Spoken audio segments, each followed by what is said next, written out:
Hello students, welcome to my channel. আমি আজ আবার তোমাদের সামনে নিয়ে চলে এসেছি একটা নতুন ভিডিও। আজকের ভিডিওর মাধ্যমে আমরা একটা পত্র রচনা শিখে নেব, যার টপিক হলো তুমি সরস্বতী পুজো কিভাবে কাটালে তা জানিয়ে তোমার বন্ধুকে একটি পত্র লেখো। আশা করি আজকের ভিডিওটা তোমাদের জন্য উপযোগী হবে এবং তোমাদের ভালো লাগবে। যদি তোমাদের ভিডিওটা ভালো লাগে তাহলে অবশ্যই এটাকে লাইক করবে, অবশ্যই এটাকে বন্ধুদের মধ্যে শেয়ার করে দিবে যাতে ওরাও ভালোভাবে লিখতে পারে। এবং তুমি যদি আমার চ্যানেল নতুন হও তাহলে চ্যানেলটাকে অবশ্যই সাবস্ক্রাইব করে তার নোটিফিকেশনের অলের বেল আইকনটাকে অবশ্যই প্রেস করে রেখে নেবে, যাতে আমি যখনই এই ধরনের এডুকেশনাল ভিডিও বানাবো যা তোমার জন্য উপযোগী হবে তা সবার প্রথমে তোমার কাছে পৌঁছে যেতে পারে। এবং আমাকে কমেন্ট করে অবশ্যই জানাবে যে তোমাদের ভিডিওটা কেমন লাগছে। তাহলে চলো আমরা আজকের ভিডিওটা শুরু করি।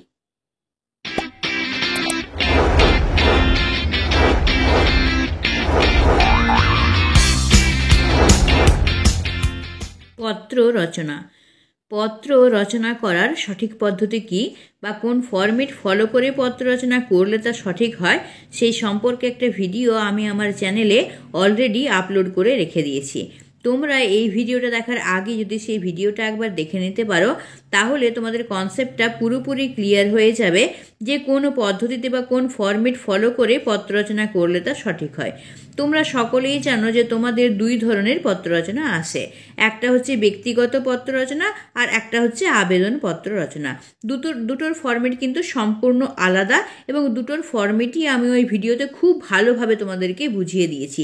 তাই আমি তোমাদেরকে অনুরোধ করব যে এই ভিডিওটা দেখার আগে তোমরা আমার চ্যানেলে চলে যাও এবং সেখানে গিয়ে তোমরা ব্যক্তিগত পত্রের ফরম্যাট এবং আবেদনপত্রের ফরম্যাটটা সার্চ করে ভিডিওগুলো ভালো করে দেখে নিয়ে বুঝে নাও। তাহলে যে কোনো পত্র দিলে খুব ভালোভাবে তোমরা ফরম্যাট ফলো করে পত্র লিখতে পারবে এবং এক্সামে ভালো মার্কস পেতে পারবে। তাহলে চলো আমরা আজকে দেখে নিই যে আজকের টপিকের ওপর পত্র রচনাটা আমরা কিভাবে করতে পারছি। আমাদের আজকের পত্র রচনার টপিক হলো তুমি সরস্বতী পূজা কিভাবে কাটালে তা জানিয়ে তোমার বন্ধুকে একটি পত্র লেখো। যেহেতু এই পত্রটা আমরা বন্ধুকে লিখছি তাই এটা হলো ব্যক্তিগত পত্র, তাই আমরা ব্যক্তিগত পত্রের ফরম্যাটটাকে ফলো করেই পত্রটা লিখব। তাই তোমরা খুব ভালোভাবে মন দিয়ে কিন্তু ভিডিওটা দেখবে এবং বোঝার চেষ্টা করবে। তাহলে তোমাদের সবথেকে প্রথমে যেটা করতে হবে সেটা হচ্ছে একেবারে ডান দিকে চলে আসতে হবে এবং এইখানে তোমাদেরকে নিজের ঠিকানা লিখতে হবে। যেমন আমি এখানে লিখেছি 2 নম্বর মহিশিলা কলোনি, খেজুরতলা মোড়, আসানসোল। এবার ঠিকানা লেখা হলে তার তলায় তোমাদেরকে লিখতে হবে ডেটটা। যেমন আমি এখানে লিখেছি 4 ফেব্রুয়ারি। এইভাবে ডেটটা লিখে নেবে। ডেটটা লিখে নেওয়ার পর তোমাদেরকে একেবারে চলে আসতে হবে বাঁ দিকে এবং বাঁ দিকে এসে এখান থেকে তোমাদেরকে পত্রটা শুরু করতে হবে। কিন্তু পত্রটা শুরু করার আগে তোমরা যাকে পত্রটা লিখছো তাকে সম্বোধন করে পত্রটা শুরু করতে হবে। যেমন আমি এখানে লিখেছি প্রিয় নবীন। তোমরাও এইভাবে তোমাদের যে কোনো বন্ধুর নাম লিখে পত্রটা শুরু করবে। এবার চলো আমরা দেখে নিই যে মূল পত্রটা আমরা কিভাবে লিখছি। দেখো, প্রথম প্যারায় আমরা কি লিখছি? প্রিয় নবীন, তোর চিঠি পেয়েছি, তুই ভালো আছিস জেনে খুব খুশি হয়েছি। তুই জানতে চেয়েছিস যে এবছর আমি সরস্বতী পূজা কিভাবে কাটালাম, তাহলে তোকে বলি শোন। এবার প্যারা চেঞ্জ করে আমরা লিখব, প্রতি বছরই আমাদের স্কুলে সরস্বতী পূজায় শিক্ষার্থীদের কয়েকটা বিভাগে ভাগ করে এক একটা বিভাগকে এক একটা কাজের দায়িত্ব দেওয়া হয়। এবছর আমার ওপর দায়িত্ব ছিল ফুল সংগ্রহের, আর যেহেতু বাড়িতেও পুজো হয় তাই আমি সরস্বতী পুজোর দিন ভোরবেলায় উঠে পাড়ায় ও আমাদের বাগানে ফুল সংগ্রহ করতে বেরিয়েছিলাম। ফুল তুলে এসে স্নান সেরে হলুদ পাঞ্জাবি আর পায়জামা পরে তৈরি হতেই বাড়িতে পুরোহিত মহাশয় এলেন।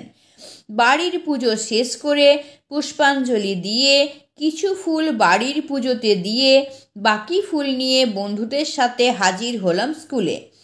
সেখানে সবাই মিলে ঠাকুরের আসন ফুল দিয়ে সাজালাম। পুরোহিত মহাশয় এলে পুজো ও যজ্ঞ হয়ে সেখানেও পুষ্পাঞ্জলি দিয়ে প্রসাদ খেলাম। স্কুলের মাঠের একপাশে তখন রান্না চলছে, প্রতি বছরের মতো খিচুড়ি, মিক্স ভেজ, চাটনি, পাঁপড় ও মিষ্টি। পুজো শেষ হতেই একদিক থেকে সকল শিক্ষার্থী খেতে বসলো। প্রথমে আমরা সকলকে পরিবেশন করে খাওয়ালাম, বেশ মজা লাগলো। শেষে আমরা শিক্ষক শিক্ষিকাদের সাথে খেতে বসলাম ও অন্যান্য শিক্ষার্থীরা আমাদের পরিবেশন করছিল। খিদে পেটে খিচুড়ি আর তরকারি অমৃত মনে হচ্ছিল। খাওয়া শেষ করে সব বন্ধুরা মিলে বাড়ি ফিরলাম।